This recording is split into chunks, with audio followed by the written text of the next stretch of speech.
Every single one of us has a little voice that's going on in our head.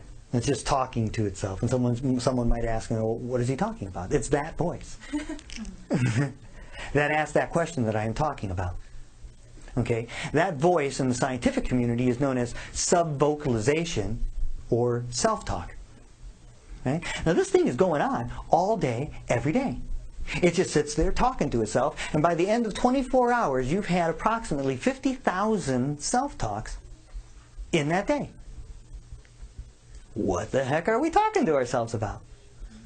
I mean, I can talk really, really fast. You can hear every single word I'm saying, just like really fast auctioneer, and your brain can talk to itself 4 times faster.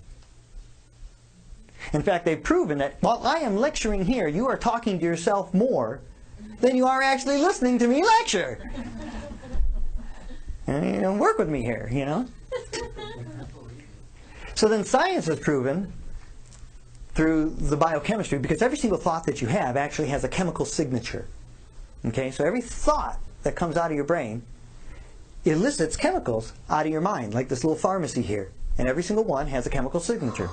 And so they've been able to measure that the average human being, like you and me, who has these 50,000 self-talks that are going on every day, roughly 80% of them are negative or limiting in some way.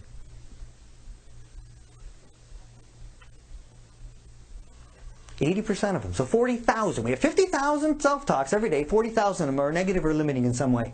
Now, it even goes farther than that, because of those 50,000 self-talk thought forms that we have every day, the average human being who's actually like paying attention to their self-talk is only aware of around 5%, or 2,500 of those self-talks.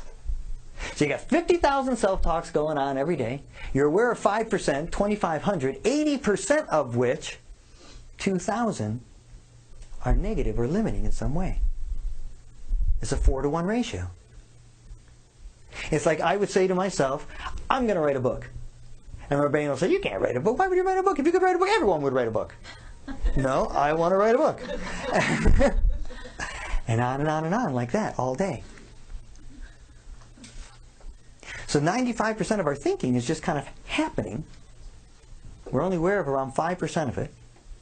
80% of it is negative or limiting in some way.